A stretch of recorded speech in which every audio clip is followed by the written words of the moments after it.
Welcome to the School Without Suffering podcast. I'm your host, Laura Fragamini, founder and principal of School Without Suffering. This season, I'm talking with community members who have firsthand experiences of suffering in school, sharing their perspectives as students, teachers, and parents. My hope is that these conversations show each of us that we are not alone and inspire us to envision and enact change for your individual family and for learners everywhere. Let's dive in.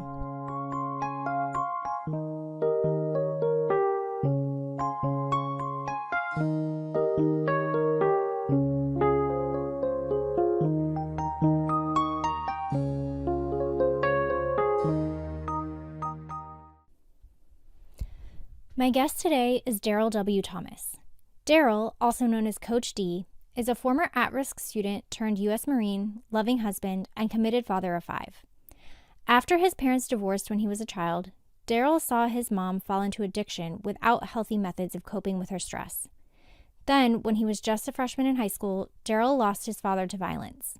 At 14 years old, looking at his father's body, he made a choice that he would break the cycles that had hurt his family and make sure that he and his younger brother would come out with a win. Welcome, Coach D. Thank you so much for being here. Absolutely. Thank you for having me, Laura.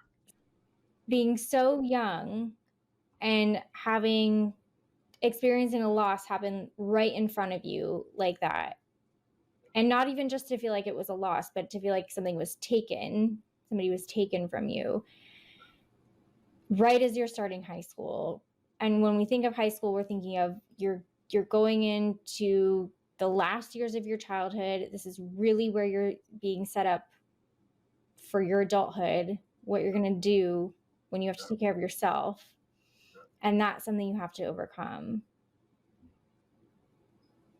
How did you go about your life? How do you go to school after that and continue to care about your grades, about what's coming? Two things come to mind. 2 to 3 weeks before my dad had lost his life, he sat me down and my brother down, and he said, I don't know what's going to happen to me. He said, but if something does, DJ, make sure you take care of your little brother.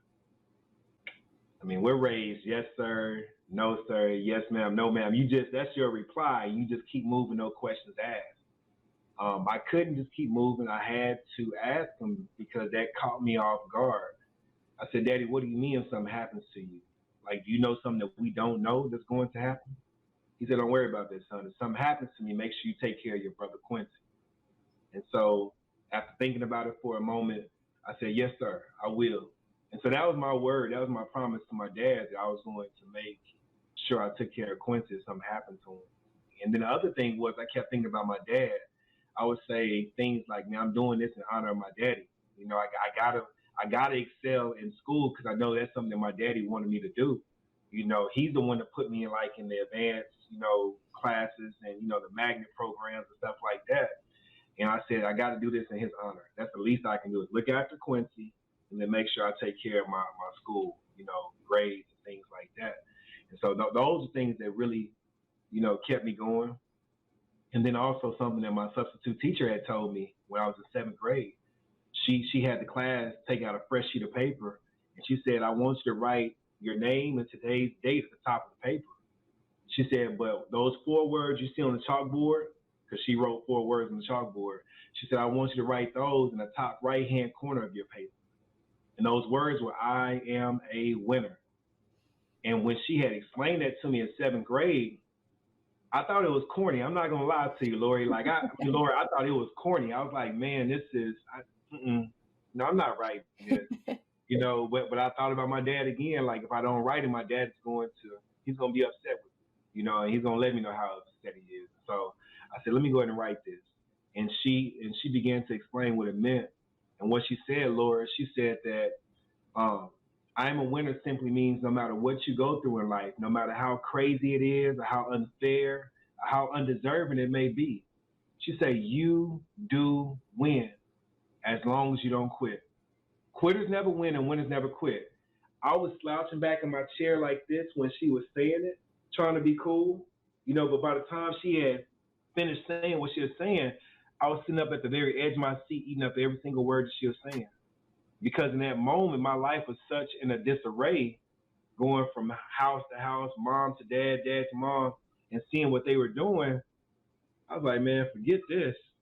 But she began to give me an answer to the test that I needed. I needed to know that I am a winner and that I can win. And so in that instance, she helped. My life was going like this. She helped it to bounce back, right? Just in that instant. The very next day I came to the classroom, I'm looking for the substitute teacher. That was the only time I saw her the day before. Never ever have I saw her again. Never ever.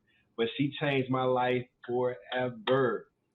And bottom line, I took out a fresh sheet of paper. I wrote my name, today's date, top right hand corner. I wrote, I am a winner.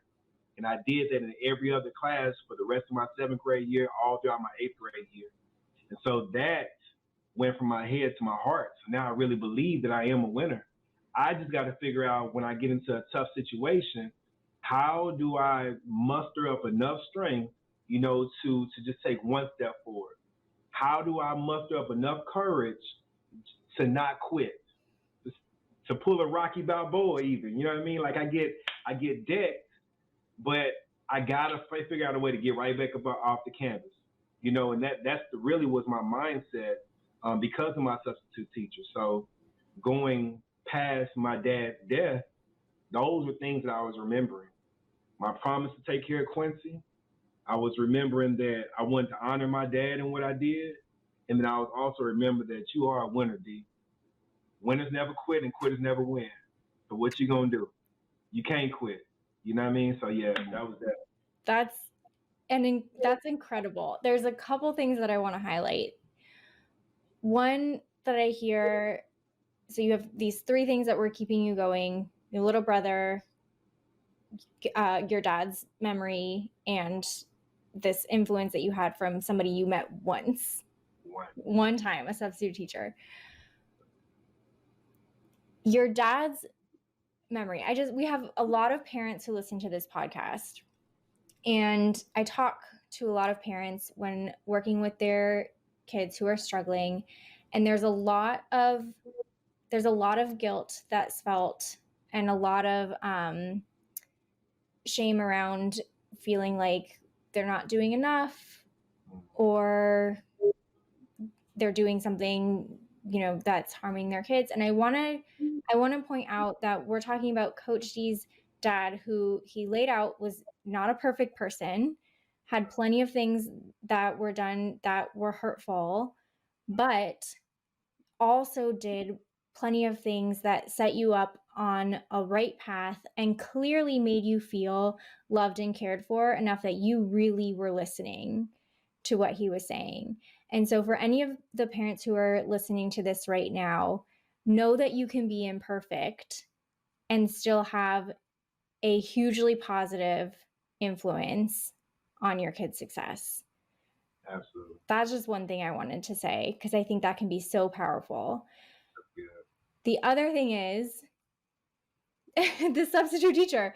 The other thing is, just know that any child that you interact with at any point, you have the potential to be someone that they will remember forever, even by doing something as small as telling them that they're worth it, that they're worth working for, that they're worth trying for. I learned, and this is much later in my life, I learned that the things that were happening in my life, they were not happening to me, but they were happening for me.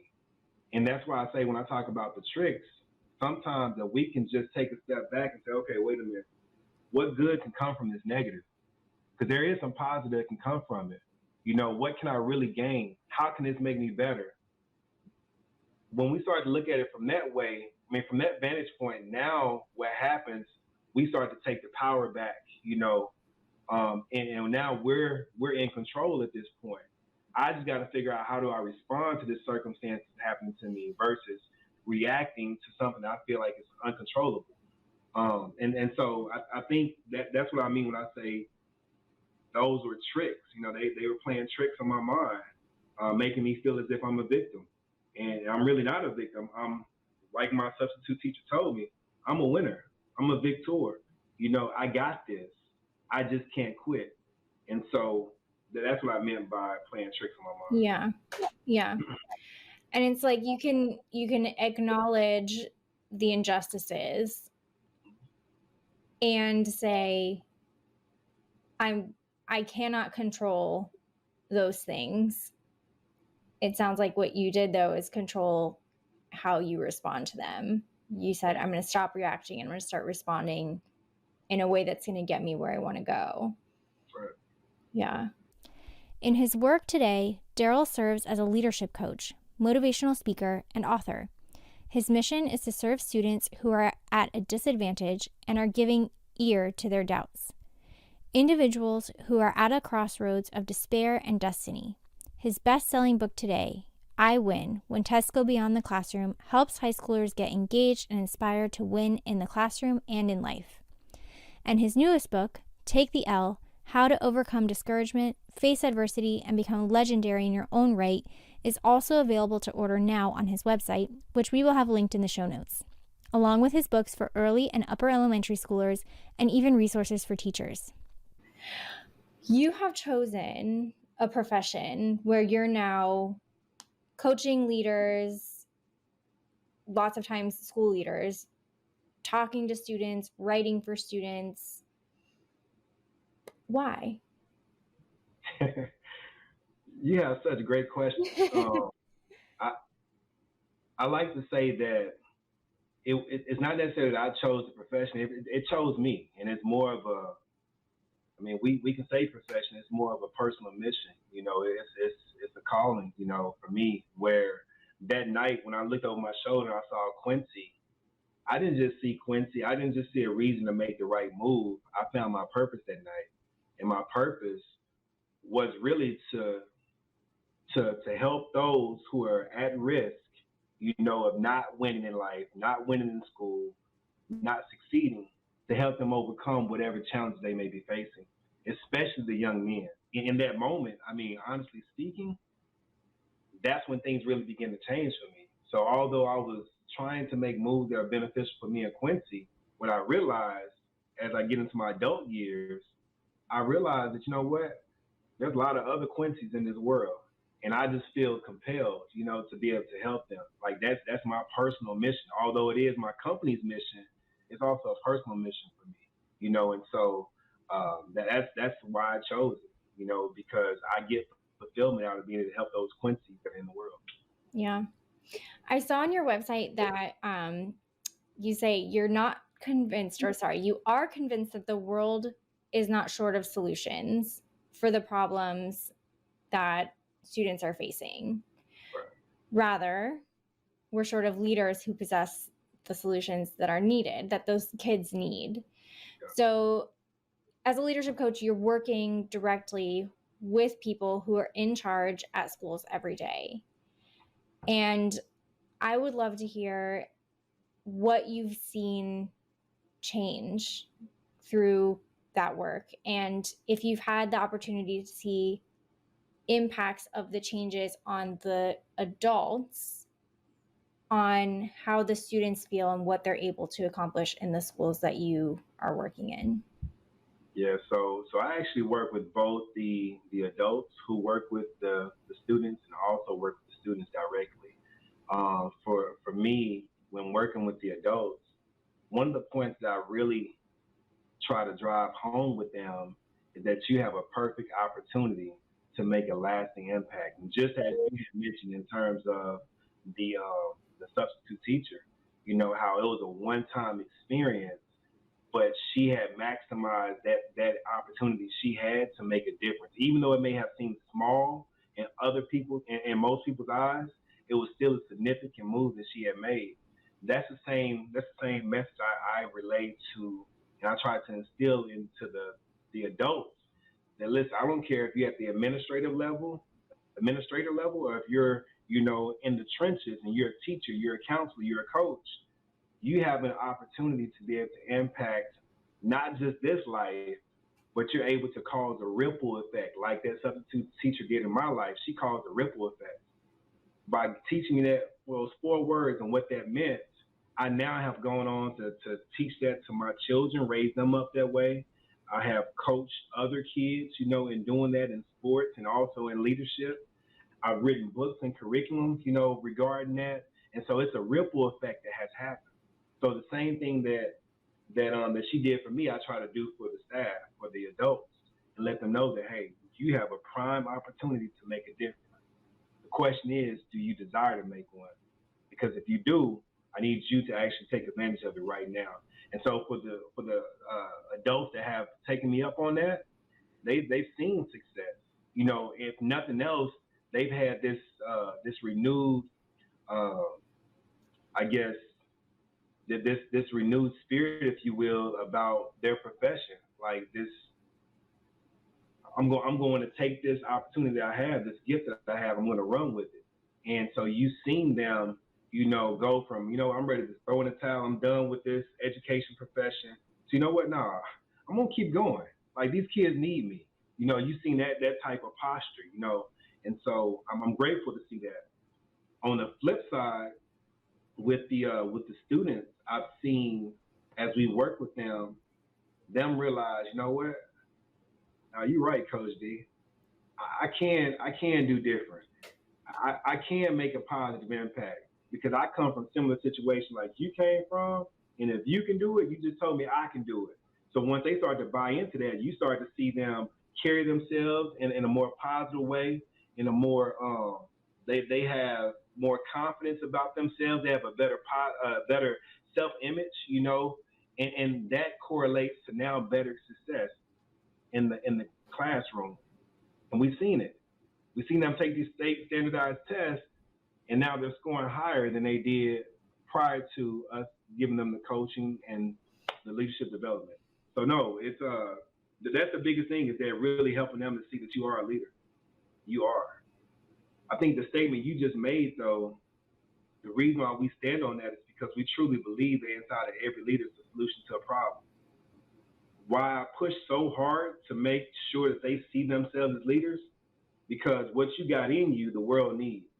It needs to come out. They need for that that's in you to come out. Whatever that solution is. I don't care if it's a cure for cancer. I don't care if it's just a smile to lighten up somebody's day. Whatever it is, you have a solution that's to a problem that the world needs to come out of you.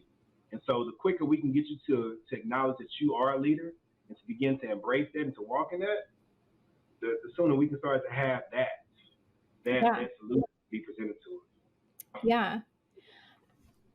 You just said, I want to make this very plain for our listeners. You just said that you have seen academic achievement improve, not because you were in there tutoring the kids on math, or not because you were teaching them to read in a more strategic way. Right. It's because of the emotional work that you did. Yep. That is something that we think a lot about at School Without Suffering, is the role that emotions play in learning, in success, in self-image. And so even though we don't have state tests for self-esteem, for example, or self-belief, or how well somebody can regulate their anxiety response or anything like that, these things have a significant impact on performance, on what each individual is actually able to do. Absolutely. So when we're thinking about any of the chief complaints that we might have about our education system here in America, and maybe in other parts of the world too, we see achievement gaps, or we want to call them opportunity gaps, or we are not, this X tiny percentage of students are reading on grade level, or X tiny percentage of students are performing math at the level that we're expecting them to. If we only focus on do more math practice, read more at home, use this instructional model or that instructional model, there's a huge amount that we're missing in that emotional piece that really requires us, I think, to look at students as whole human beings, instead of just numbers. And for most of the people that are listening to this podcast, you're thinking about your individual child. So you're not necessarily thinking about, a percentage of students who is scoring a certain way or not in your state or anything like that. But you still may be thinking about, oh, my kid needs a math tutor, or my kid needs, a writing coach or something like that. And they might benefit from that sort of support, but do they have the emotional support that they need first? Yeah. Do they believe in themselves? Are they able to notice when their brain is lying to them? Do they have tools that they can use when they do notice their brain is lying to them?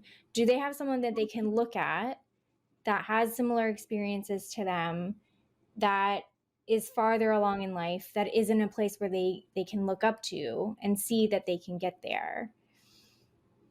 I think that we don't talk enough about that. So I'm so glad that you are doing the work. You're here, you're talking about it. And I think it's amazing that you can sit here and say, yeah, I am a leadership coach and I coach students on their mindset and on what they can do, and their test scores went up. Yeah.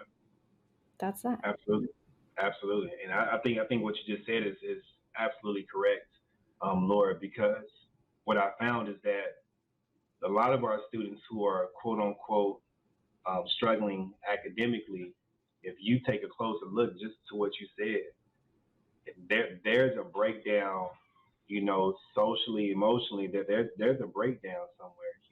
Maybe it is a lack of support, maybe it's not enough development in that area, or what have you. But a lot of times, especially the students I deal with, a lot of that breakdown comes from the dysfunctional families. It comes from, parents not equipping the students, with those type of skills, not helping them to develop in those areas. It comes from trauma, and so that's why when you look at this particular book right here, it says today I win when tests go beyond the classroom. A lot of the tests that the students are facing has nothing to do with academics. Even if you think you got a really close relationship with your child, you really don't know all the things that they're dealing with, right? And it could have been just one little experience that they had, maybe at school, maybe it was at home, maybe it was at church, wherever it may be. It was somewhere where they had an experience that traumatized them in a way that stopped the development in those areas, right?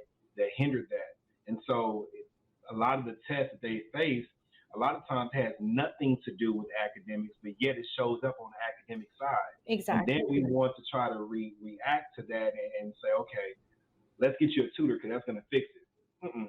That's not going to necessarily fix it, right?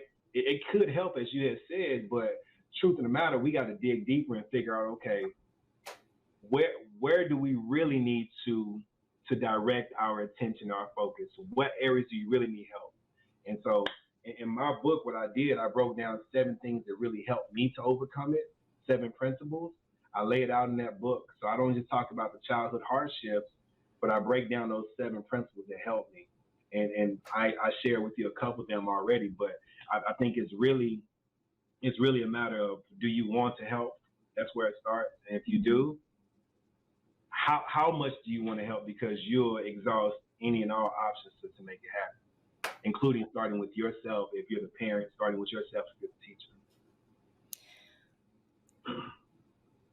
Most schools are not doing the kind of work that you're doing, but some schools are. Some schools are bringing you in and giving you the opportunity, giving the teachers the opportunity, the staff, the students this opportunity to have this kind of breakthrough. Yeah. What are the characteristics of those schools that bring you in? How do they know? Do they know, or do they have a hunch, or what makes those schools different, if anything? I think a lot of the opportunities that we've had to partner with schools have come from me being given the opportunity to speak, and then after I've spoken to the students, they would see how the students would respond to me speaking. They would see how they would be attracted. They want to come up, they want to ask questions. You can see that they're crying, they're having this emotional breakthrough, things like that. And that would then organically lead to opportunities for us to do more work long term in the school. And that will give us opportunities to come in with our social emotional learning curriculum. It'll give us opportunities to come in with our educational resources, with the books, our mentorship, the leadership coaching, those different services. It'll give us opportunities for those.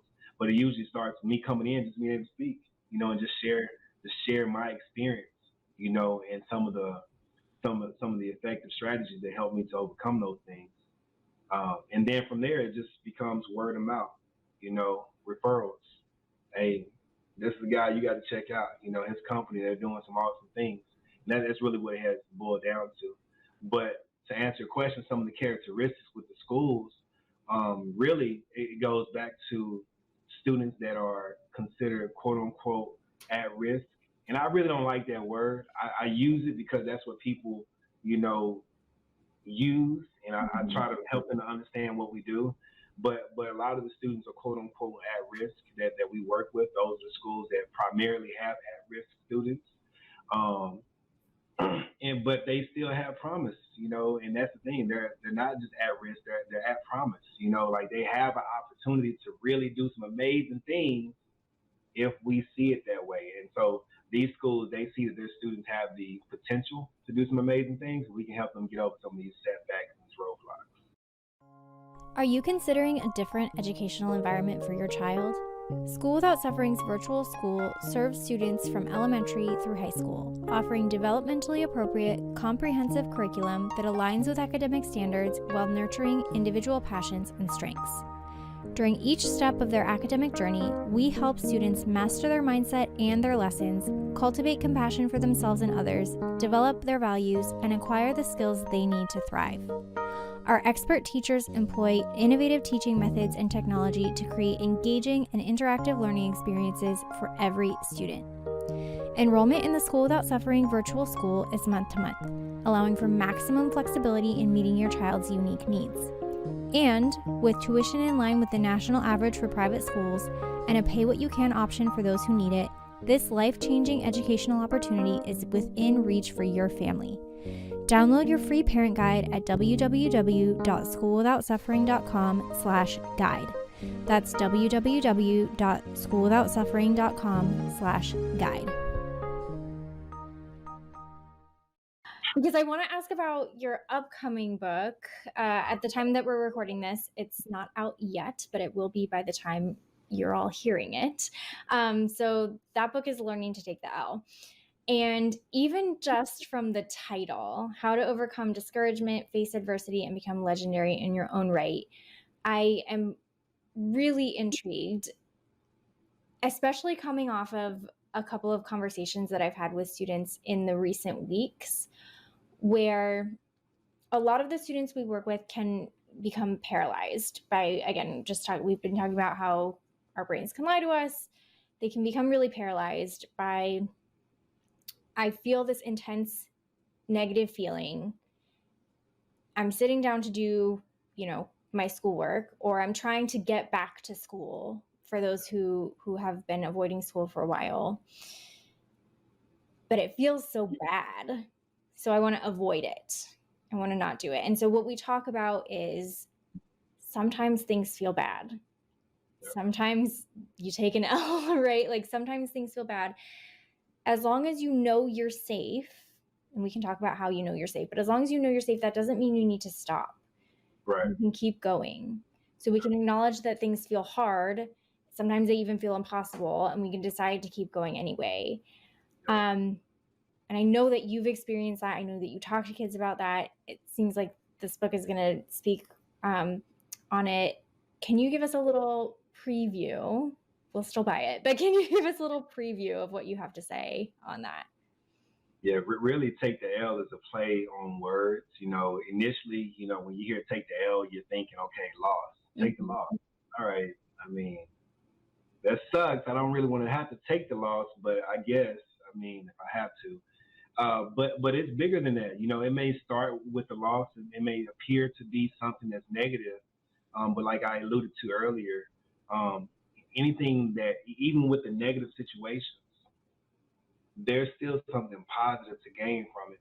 And so what we do, we learn to leverage the losses, that we have, and we've heard, people say, there's wins and there's lessons, or, it'll be things like that. It's never wins and losses. And it's kind of that, it's kind of that philosophy that your loss isn't a loss, just an absolute loss. Your loss is an opportunity to learn. It's an opportunity to gain some things from that. And so take the L speaks to that philosophy once again. And one of the things I try to encourage the reader when they're reading this book is that if you can look at your loss in the right way, you can begin to see opportunities where you can love yourself better. And if you love yourself well enough, you can lead effectively. And if you lead effectively long enough, you can leave a legacy that's worth saluting, right? And so those are the L's that we reference in the book. And essentially, you leave a legacy that's worth saluting. You are legendary in your own right, and so that's really what the concept of the book is to teach us how to take a different look, a different perspective on the losses. And then as we do that, let's start with us, begin to love us. As we start to love us, now we can effectively lead or influence other people. We do that long enough, we can leave a legacy that's worth saluting and be legendary in our own right. I am so excited to hear that you start with learn to love yourself. One of the things I noticed on your about page on your website is that you have the word love in all caps, a whole bunch at the top of it. And I have a working hypothesis that because our society has decided, I think, to devalue love in a profession, especially in a professional setting. I won't overstep myself here, but my working hypothesis is we've devalued love in our professions. We've therefore devalued love in school, which is ostensibly there to set us up to have a profession and be adults. Maybe there's a little bit of it in elementary school, but certainly by the time we're in middle and high school, there's no place for that here. And our kids are not taught to love themselves, and I think are taught in a lot of ways to not do so. Yeah. And I think that's a root of a lot of the issues that we see in students struggling and suffering as they're coming up. Yep. So I wanted to end on this idea of love. So I'm so excited. I did not know that you were going to bring it up, that it was part of learning Shake the L. I would love to hear your thoughts to close out on why love matters in this work, why it's so important and foundational. Yeah, I think love in a lot of ways, it helps bring about healing. It helps bring about it helps springboard fulfillment. When it comes down to it, like I think about, I have to go back to my family, right? Something that you don't know about my wife is that she's actually disabled, and she's, like, say we've been married, it'll be 23 years here in a couple of months, and of those 23 years, 17 of those years she's been disabled because of a hereditary incurable disorder called spinocerebellar ataxia. So essentially the cerebellum, it's deteriorating, and the doctors say there's no cure for it, just progressively get worse, and it's supposed to be passed on from generation to generation. Her mom had it, her uncles had it, now she has it too, her brothers, they have it, and it's supposed to be passed on to our kids. Well, I say that to say that when it comes down to it, I believe my wife, she is now getting to the point where she's surpassing the age of her mother when her mother passed away with this disorder. I truly believe the reason why she has made it this far is because the amount of love that she receives. And so when I talk about, healing, I truly believe that love is a healing agent, if you will. It helps, to bring about healing, whether it's visibly seen or whether it's, invisibly, it brings about healing, And so for me, I'm a huge component of love. I think the reason why I was able to make it out of the situation that I made it out of is because I was shown love, from various people. And not only that, I began to show myself love and that, you know what? No, you're not going to be a victim, D. You're not. No, no, we're not gonna let these circumstances play tricks on our minds like that. We're not. You're bigger than that. It's not happening to you, it's happening for you. And so because I love myself enough and I had other people in my life that loved me the way they did, they helped me to heal, through that process, and so I believe that love does that. And it's also fulfilling. And the reason why I say it's fulfilling, there's a quote that says, a candle loses nothing by lighting another candle. I truly believe that when we love, we're lighting candles, and as a result of us lighting candles, now we feel that much more fulfilled because I just poured into that person. I see how they're beginning to really accept and receive that. And that makes me feel better that I was able to help someone else. And so we all win when we can begin to practice that love. And it should start with self. Love should start with self. Absolutely.